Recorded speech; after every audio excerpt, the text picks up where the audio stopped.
Are you someone who identifies more with the day or with the night? If you just answer that question in your head and your answer happened to be the second option, then I might have a story you will be interested in. This is the story of a young college student who lives with his roommate. He's far from home as his university is in another state. He gets along well with his roommate, but the two of them couldn't be more different. One goes to bed early with the chickens, while the other fully embraces his nocturnal habits without guilt. He knows the late night TV programming by heart and is used to spending countless hours online. But who hasn't experienced this strange moment when, despite how vast the internet is, there are nights when it seems to have absolutely nothing to offer? That's when boredom takes over. He hath already spent several nights like this, doing nothing between the TV and the computer. Beyond that, the options were few. So one night, without hesitation, he decided to try something new.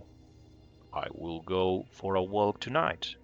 I will get dressed and let my imaginations roam as I walk and walk. This story takes place in a first world country. How dangerous could it be to go for a walk at night, especially near the university campus? He gets dressed and quietly goes down the stairs, careful not to wake anyone. You have to be considerate. Everyone is asleep. Carefully, he slides the key into the lock. He opens the glass door, and the cool night air hits him in the face. He steps outside for a walk. For 40 minutes, he lets himself wander, lost in thought. When he finally comes to, he realizes he's walked far from the university complex. Now, he finds himself on a street next to a park. He can see the dark trees, the bushes, and feel the night breeze, which seems to be his only company. That breeze, rustling the leaves, along with his own footsteps, is the only sound around. Then he looks up. He notices one of the streetlights isn't working. He looks ahead and sees 5 or 6 blocks away a figure is standing in the middle of the street. He can't even clearly see what the person is wearing, but from the shape of the silhouette, he knows it's a human figure just standing there in the middle of the asphalt, motionless, facing him, most likely staring directly at him. The figure is wearing a hat and seems to be well dressed, judging by the shape of the outline. A million thoughts rush through his mind, and then he realizes, with a slight shiver, that he's been standing still for too long. Long enough for whoever that is to also notice he's being watched. He didn't want to start a conversation, even unintentionally. What he really wanted, what anyone would have wanted in that moment, was just to walk past and ignore that figure standing still in the middle of the street. But that was impossible, because he wasn't moving. The figure remained there, standing still, a dark silhouette clearly visible now. And it was obvious. He was staring right at him. They were locked in eye contact. Then the figure broke the stillness and began to move. At first, the young man couldn't understand what was happening. Yes, the figure was moving, and worse, He was moving toward him, but there was something strange about it. At first, he thought the person was walking in an odd way. Then, he figured maybe the guy was drunk.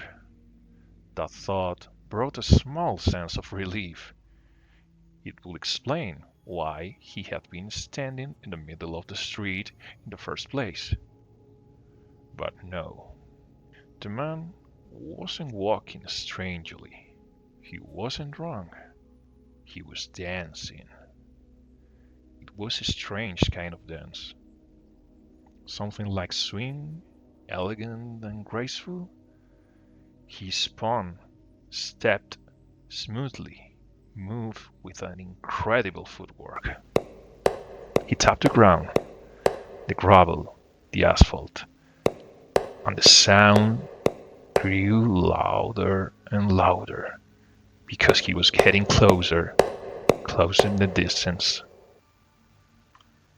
4 blocks, 3 blocks, and at that point, the young man decided to flush his bravery down to the toilet, because the closer he got, the more the young man noticed the grace and precision of his movements, and something even worse unsettling. The man was dressed immaculately, and then he saw it clearly. A huge smile stretched across his face. His skin was yellowish, almost diseased, as if rotting from the inside, and his eyes, large, wide open, looking upward, they were red. But not a normal red. It was a sick red, a bloodshot, exhausted red, the red of someone deeply unwell. He stared upward, but his head remained perfectly aligned, facing him. It was as he knew exactly where the boy was, and still he kept coming, slowly, dancing, spinning, swagging, close in the distance. The boy groans, turns half around, and starts running as fast as he can. He runs, runs, runs. He tries to look over his shoulder, runs.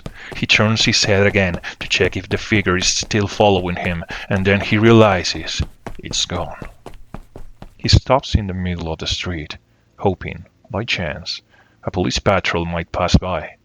But no. No lights, no people, no one. He starts walking backwards, glazing around. It seemed like the figure had disappeared. He turns back around and continues walking, when he notices something about 15 meters away. A parked van. But the problem is not the van. It's what's lurking in the shadow next to it. The yellow light from the street lamp mixes with the darkness, and then he sees it. That huge smile. The sickly, sunken eyes staring upwards is the same figure, hiding maliciously next to the vehicle, with his head turned directly towards him. The man slowly rises. Now the boy can see that he's very tall and thin. He just keeps staring, without really seeing. The boy makes a move. He quickly shifts to the side, and the figure perfectly imitates his movement. He mimics it like a mime. He shifts to the opposite side, and the strange man does the same. The eyes continue staring upward. The smile remains disgusting. Huge, yellowish teeth. Then the figure starts moving. He begins to dance, tapping his feet rapidly on the asphalt. And this time, he approaches him faster. The boy screams, or more like yells, trying to intimidate him. What do you want from me? Leave me alone or I will call the police! But he immediately regrets saying it, because the trembling of his voice only shows his fear. And then the figure stops. The man freezes, one foot still in the air, the other planted on the ground, like some horrible spectre mocking him. The boy makes the mistake of moving back. The man starts dancing again, but now faster, heading straight for him. The boy turns around and starts running, screaming as he does, screaming with a blank mind, trying to understand how did he manage to get ahead of him when he was running in the first place, and how he has hidden under the shadow of that van, as if he were waiting for him, like a predator waiting for his prey. He looked behind him again, turned around, and realized that he hadn't managed to increase the distance between himself and the figure.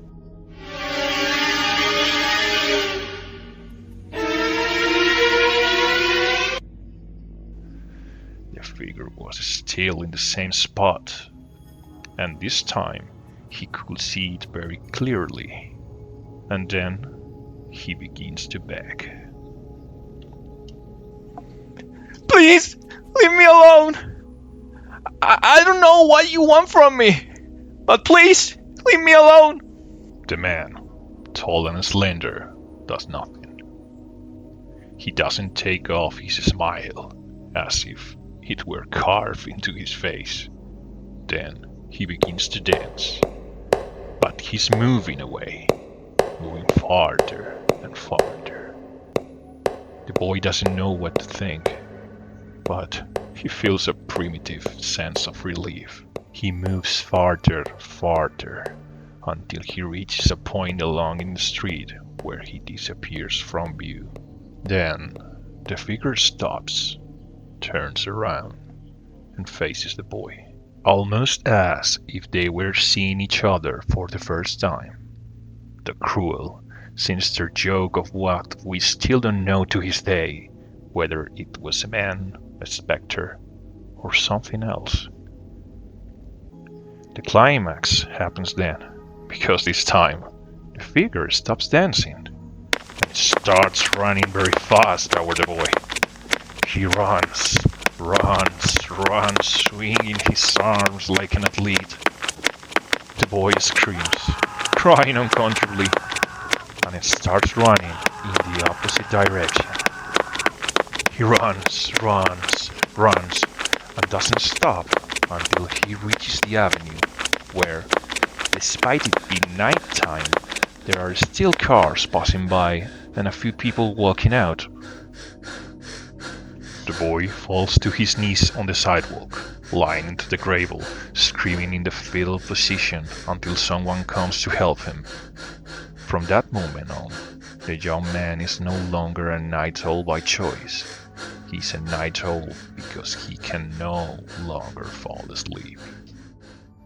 The story of the Smiling Man.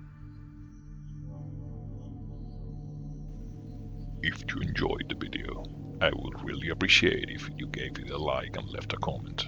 Subscribe if you want to see more videos like this. This was Mr. Scream speaking, and I wish you a good night.